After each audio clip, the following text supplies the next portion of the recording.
What's going on, guys? Welcome to another edition of Set It Off Sunday. Got a special guest in the house, my boy Law, and we're gonna get into some great information. Stay tuned. Set It Off Sunday. Yeah, that's what we got. Trying to get it. All about getting it. So I want to introduce to you guys my brother and my partner, Lawrence Winslow. What up? This man, we've known each other almost, I want to say about 10 years now. Just about 10 years, right? So over a decade, we've known each other. We've gotten money together. We're brothers. There's no other way to put it. That's just what it really is. And Lawrence is he's a business owner. He's a father. He handles his business. It's just a great example of what we need nowadays in real men. We got some topics today that I want to talk about. I had a question posed to me about making money and generating revenue to start businesses. And Lawrence is one of the dudes that I know that in a pinch needs to make some money in a legal fashion, can just get it done. And when I was starting to think about this topic, the topic of creating, cash flow, creating revenue, and hustling, I thought about pursuing your passion, turning your passion into money. I know that L's got a passion with sneakers. It's one of the things that he loves.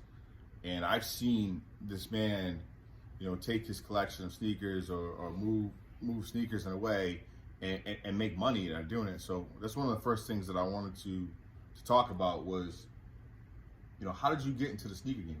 Like what's that all about? It started a long time ago, actually. My first pair of kicks that I fell in love with was Air Force Ones. Yeah. You know what I'm saying? That was the kicks that I fell in love with. As a kid, we all wore them, we all loved them. But as I got older, Jordan started playing ball, and growing up down south, I didn't have the money for Jordans. Yeah. So, when I moved here, I started working at Foot Locker.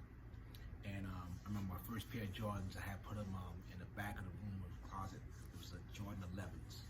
And I managed to get two pairs, right? You got two pairs of the Jordan 11. Yeah, and this is going back years ago. So I kept one to rock, one to stock, Yep. as you know. Wait, say that again? One to rock, one to stock. One to rock, one to stock. Yeah, I mean, that's just how we do it. So basically, there was this guy who used to come to the mall. His name was Jordan Jim. Mm-hmm. And he would buy anything on your foot. I mean, it could be like sandals, slippers, whatever. Yep. That was just Jordan. So he comes in one day, he's like, hey, I want to buy those shoes off you. I'm like, well, just so happens I have a pair at the house. He goes, I'll give you $250 for them. I'm like, okay. Yeah. So I took these off my feet, gave him the shoes, and that's how it all started. And this is before eBay, this is before Facebook, Instagram, all that. And that's how I fell in love with sneakers. So with that, I bought a couple more pairs of shoes. Right. And that's how my collection started. So you took the $250 and bought some more shoes Exactly. and started your collection. All right, time out. I don't want you to focus specifically on the story that's being told.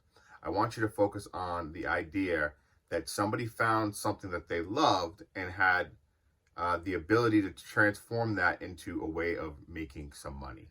All right, so I'm assuming you continued to grow this slowly, and you started to make some money. But what are some of the lessons that you took away from, hustling sneakers? Actually, it's funny you say that because over the years, it was up and down, right? So basically, the sneaker game was very volatile. Mm-hmm. And then as time went on, it became very saturated. A lot of kids got into it. Social media took over, so it wasn't as easy as before. And as you know, we had our event, our sneaker event, how it was. Yeah. So the most valuable lesson I took from that was to be patient, to be honest with you, because actually when you're trying to rush to get things done, it doesn't happen. Right. You have to be patient, stay the course, and just progress. You know what I'm saying? Progress is key. You know what I'm saying? Always try to be forward first and everything, because in the sneaker game, if you don't have the best sneaker, it won't sell. Right. Everybody can get the same sneaker, but if you get it first, or if you get the best sneaker, it will sell. Mm-hmm. You know what I mean? And that's what I learned. So you gotta have the right product. The right product, and then hunt on, because everybody's hunting for that product. Yeah. Like perfect example today, a pair of shoes came out that was $225 retail. I tried to get them to resell them. I didn't. They're on StockX for $1,000 right now. Wow. An hour later, bro. So that's just how things are. Yeah. So if you can't get them first, yeah, you're in trouble. So that's how that game works, man. Got you. Now I know that you still do the sneaker thing. It's more like a hobby now than it is than it is a business. But you also, you've created Troy City Titans, semi-pro football team. Yeah, it's my baby right there. Yeah. So walk me through a little bit of that. How does one go from hustling shoes to starting a semi-pro football team?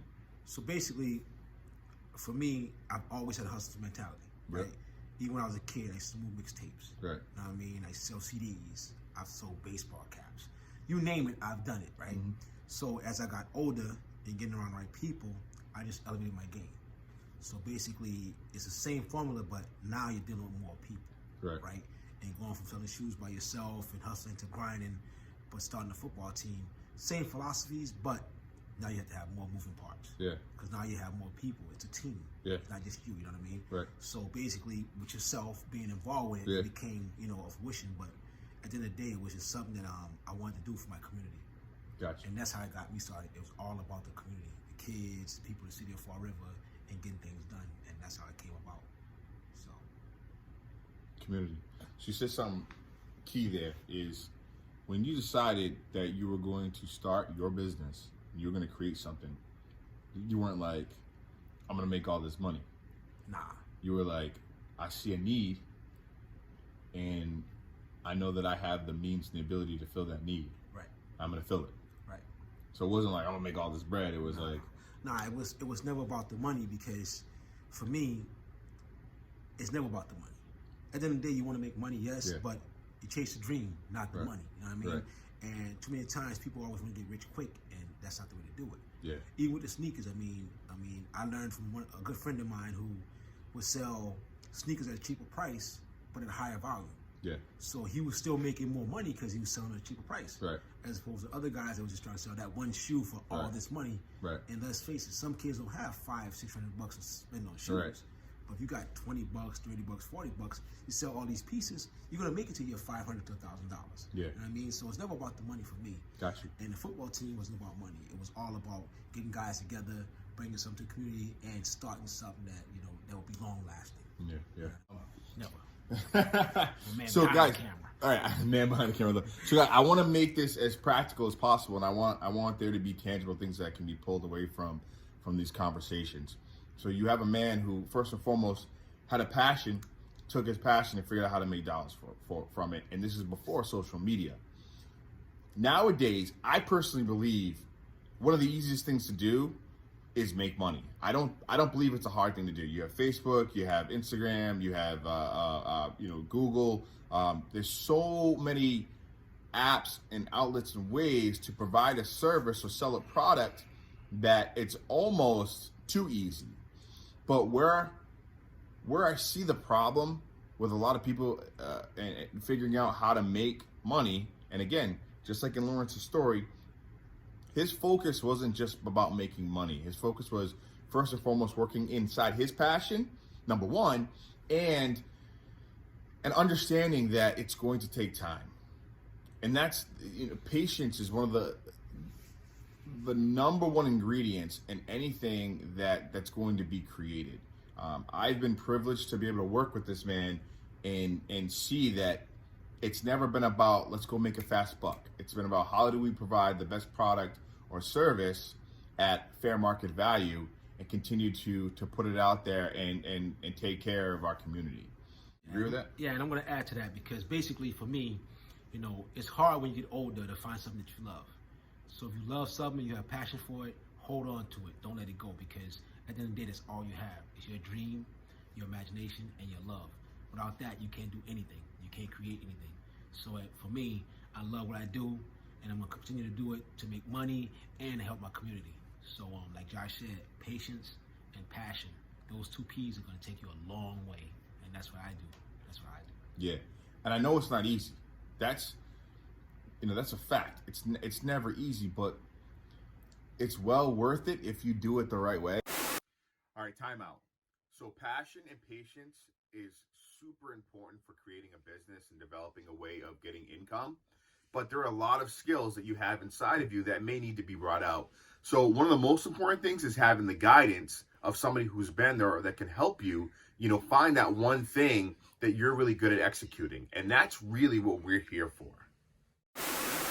And, this conversation started with somebody asking me about how to build capital for a business that they wanted to create.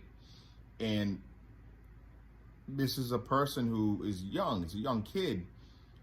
And rather than jumping into just creating a business, the question was, how do we get you on a track to where you're developing strong habits and developing the skills in order for you to create a business that's going to last, rather than just creating a website and jumping in to an atmosphere where you think you're going to make all this money. You be patient, let it grow. You don't have to build this monumental business right away. The important part is the journey. We're building. We're going to continue to build, but the best part about it is that we get to do it together, and that we get to do it with people that we love and that we care about, and we get to have a great time when we're doing it. At some point, we're going to reach a peak. We're going to reach a level that some people will classify as we made it. I doubt that me or Lawrence will be satisfied when we get there, because we're not built that way. We want to keep going. But the point is, the idea of making it is not what we're after. It's the journey, it's the struggle, it's the roller coasters, it's the ups and downs, it's the laughter, it's the fun, it's the relationships. And that's where the gold is. So ask yourself, are you focused on, do you really need to make, all this money really quickly? Do you really need to start a business right away? Or are you maybe becoming a little impatient? Wow. I'm going to add to what he was saying, because to me, a lot of people say make it. So what happens after you make it?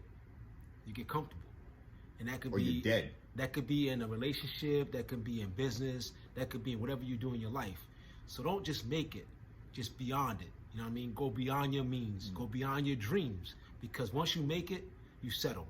And believe me, trust me, you don't want to settle in business and anything else in your life. You know what I mean? So don't just try to make it, try to break it.